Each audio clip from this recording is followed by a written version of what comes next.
lagi pernyataan bodohnya berikut ini. Sekarang ayat yang lain lagi adalah 1 Yohanes pasal yang ke-5 ayat yang ke-20. Akan tetapi kita tahu bahwa anak Allah ini Yesus telah datang dan telah mengaruniakan pengertian kepada kita supaya kita mengenal yang benar ini adalah Allah Bapa, dan kita ada di dalam yang benar dalam Allah Bapa dan di dalam anaknya Yesus Kristus. Dia ini menunjuk pada anaknya ini, Yesus. Dia adalah Allah yang benar dan hidup yang kekal. Pemirsa, berikut ini kita menyaksikan Pak Esra Soru memperlihatkan kebodohannya dengan memamerkan jenis pemalsuan yang lain lagi tentang ayat Alkitab. Jenis pemalsuan ini adalah pemalsuan salah alamat atau dengan istilah kerennya false attribution. Dan ini mudah dideteksi. Perhatikan penjelasannya. Dengan lancar, Pendeta Esra Soru mengatakan bahwa yang benar itu adalah Tuhan Bapa. Tuhan Allah. Namun ketika yang benar itu digabung dengan anak, maka dia adalah Allah yang benar dan hidup yang kekal. Oleh Pendeta Esra Soru langsung diarahkan ke Yesus. Keadaan ini menjadi parah karena Pendeta Esra Soru tidak menyadari bahwa dirinya sangat bodoh. Tetapi beginilah pekerjaan para pendeta untuk menyesatkan pemirsa dan membelokkannya ke alamat yang salah. Penjelasannya, Allah dalam ayat ini adalah Tuhan Bapa, Pak. Yesus adalah anak Allah. Akan tetapi kita tahu bahwa anak Allah ini Yesus. Yang benar adalah Tuhan Bapa, sebagaimana Bapak jelaskan, bukan Yesus. Supaya kita mengenal yang benar ini adalah Allah Bapa, dan kita ada di dalam yang benar dalam Allah Bapa. Yang C, hidup yang kekal adalah surga milik Tuhan Bapa, bukan milik Yesus. Sekali lagi, hidup yang kekal adalah surga milik Tuhan Bapa, bukan milik Yesus. Bagaimana mengetahuinya? Kuncinya ada di Yohanes pasal 17 ayat 3. Inilah hidup yang kekal itu. Hidup yang kekal, yaitu bahwa mereka mengenal Engkau-Nya Allah yang benar. Ada 3 komponen di situ, yaitu hidup yang kekal, Allah, dan yang benar. Dan ini diarahkan kepada Tuhan Allah atau Tuhan Bapa.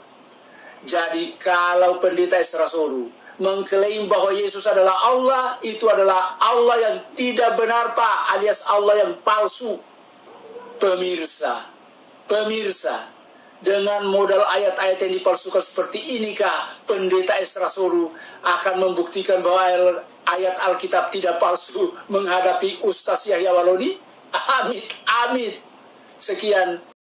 Kita tahu bahwa anak Allah telah datang dan telah mengaruniakan pengertian kepada kita supaya kita mengenal yang benar dan kita ada di dalam yang benar, di dalam anaknya Yesus Kristus. Dia atau Yesus adalah Allah yang benar dan hidup yang kekal.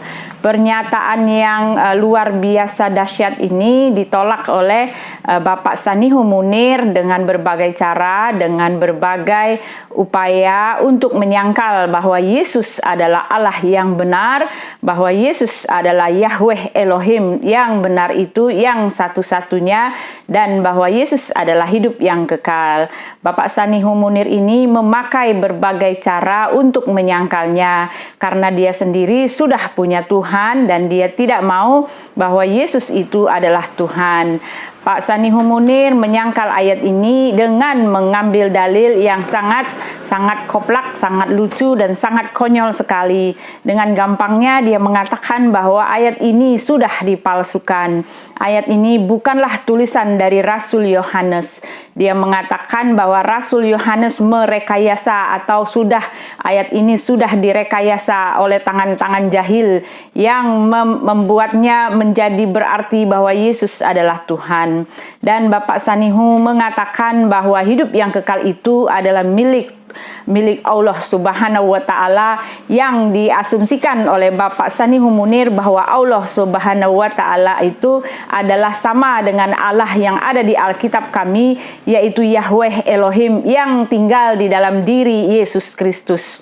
Bapak Sanihu Munir betul-betul menyangga ini dengan mengatakan bahwa tidak mungkin bahwa Allah yang kekal itu diarahkan kepada Yesus.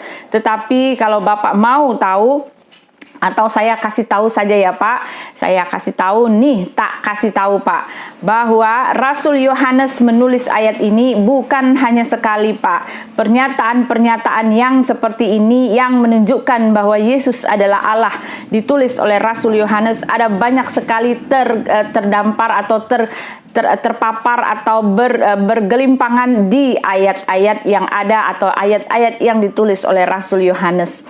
Rasul Yohanes juga pernah mengatakan di dalam Yohanes 20 ayat 31, tetapi semua yang tercantum di sini telah tercatat supaya kamu percaya bahwa Yesuslah Mesias, Anak Allah, dan supaya kamu oleh imanmu memperoleh hidup yang kekal. Itu loh Pak. Jadi hidup yang kekal itu ada di dalam nama Anak Allah atau Mesias. Mesias yang disebut oleh Rasul Yohanes adalah anak tunggal Bapa, anak tunggal Bapa yang artinya adalah Allah atau firman itu yang telah menjadi manusia, menjadi seorang anak yang disebut anak tunggal Bapa dan disingkat menjadi Anak Allah. Anak Allah atau Mesias atau Kristus itu adalah Tuhan yang terlihat, Tuhan yang datang ke dunia, anak Allah atau jelmaan Allah, yaitu artinya Allah yang telah menjadi manusia. Ini dicatat oleh Rasul Yohanes dengan tegas, dengan kokoh dan dengan keyakinan yang kokoh bahwa dia adalah saksi mata bahwa memang Yesus adalah anak Allah yang artinya Allah yang benar dan hidup yang kekal. Rasul Yohanes mencatat bahwa kita tahu bahwa kita ada, oleh sebab itu kita tahu bahwa Anak Allah telah datang dan mengaruniakan pengertian kepada kita supaya kita mengenal yang benar. Jadi orang Kristen dinyatakan mengenal yang benar dan kita ada di dalam yang benar. Orang Kristen ada di dalam yang benar dan di dalam Anaknya Yesus Kristus. Jadi kebenaran itu ada di dalam Anaknya, yaitu Yesus. Dalam Yohanes 17 ayat 3 mengatakan bahwa inilah hidup yang kekal itu, bahwa mereka mengenal Engkau satu-satunya Allah yang hidup dan mengenal Yesus Kristus yang telah Engkau utus. Pak Sanihu Munir mengatakan bahwa Allah yang benar itu bukan Yesus. Pak Sanihu Munir menolak bahwa Allah yang benar itu adalah Yesus. Dan Pak Sanihu Munir memakai ayat Alkitab lagi yang ditulis oleh Rasul Yohanes lagi, yang dimana Rasul Yohanes mengatakan atau menulis perkataan Yesus, inilah hidup yang kekal itu, yaitu bahwa mereka mengenal Engkau satu-satunya Allah yang hidup dan mengenal Yesus Kristus. Pak Sanihu mengatakan bahwa Allah yang, tapi satu hal yang tidak Bapak Sanihu ketahui adalah di dalam Yohanes 17 ayat 3 itu dikatakan bahwa hidup yang kekal itu adalah bahwa mereka di situ maksudnya adalah murid-murid Yesus mengenal bahwa Elohim yang dimaksud Engkau adalah salah satu-satunya Allah yang benar itu adalah Elohim Pak. Elohim Yahweh, Allah Israel, Allah Abraham, Allah Ishak dan Allah Yakub, Allah yang roh, Allah yang menyebut dirinya aku, itu adalah satu-satunya Allah yang benar. Jadi di antara semua banyak Allah yang mengaku bahwa dia adalah kebenaran, Yahweh Elohim, Allah Ishak, Allah Abraham, Allah Yakub, Allah Israel itu adalah satu-satunya yang benar. Dialah Allah yang benar itu Pak. Itu tidak berbicara tentang satu-satunya Tuhan, tetapi itu satu-satunya Allah yang benar di antara para Allah, di antara Allah-Allah bangsa lain yang mengaku bahwa dia adalah kebenaran. Dan di dalam ayat 17 ayat 3 ini, Yohanes 17 ayat 3 ini, Yesus mengatakan bahwa hidup yang kekal itu ada di dalam satu-satunya Allah yang benar, yaitu Yahweh Elohim, dan satu lagi Pak, di dalam dan mereka harus mengenal Yesus Kristus yang telah Engkau utus.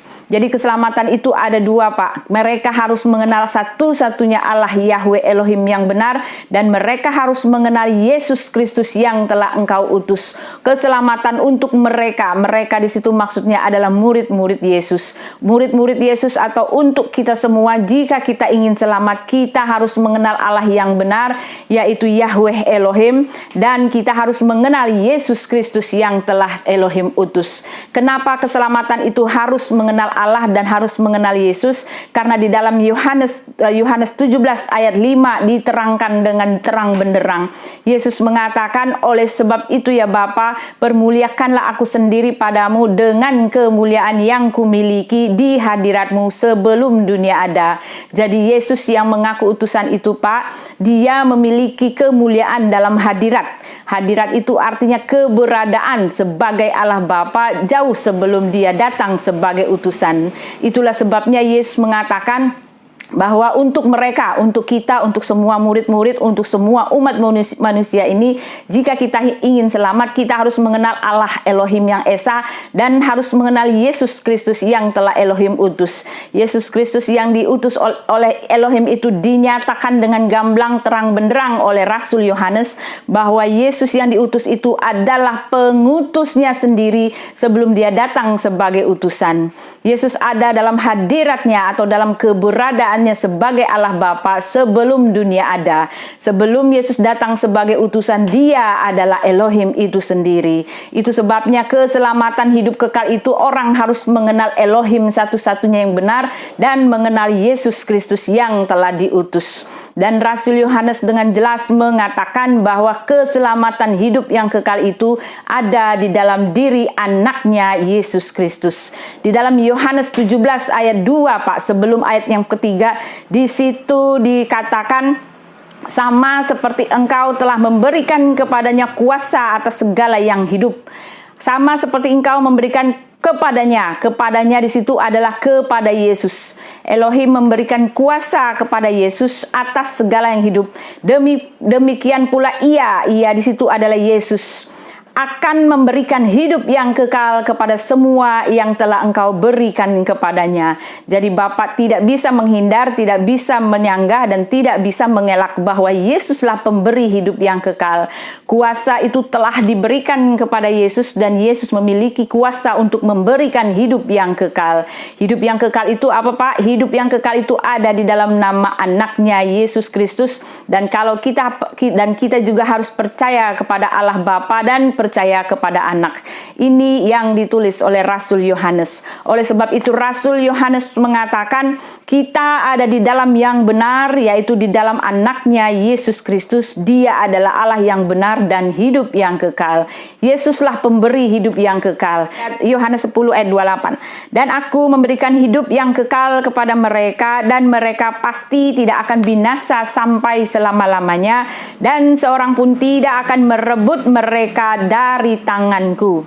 Bapakku yang memberikan mereka kepadaku lebih besar daripada siapapun, dan seorang pun tidak akan merebut mereka dari tangan Bapa. Aku dan Bapa adalah satu. Itu perkataan Yesus. Yesus berkata apa, Pak? Aku memberikan hidup yang kekal. Bapak mengatakan bahwa bukan Yesus pemberi hidup yang kekal. Ayat kami dengan jelas menyanggah pernyataan Bapak bahwa Yesus memberikan hidup yang kekal. Dan aku memberikan hidup yang kekal kepada mereka, dan mereka pasti tidak akan binasa sampai selama-lamanya.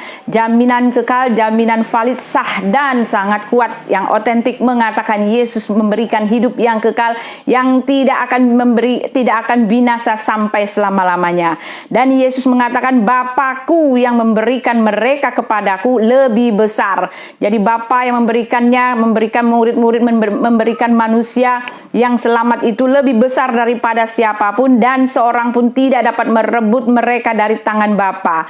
Lalu Yesus mengatakan aku dan Bapa adalah satu.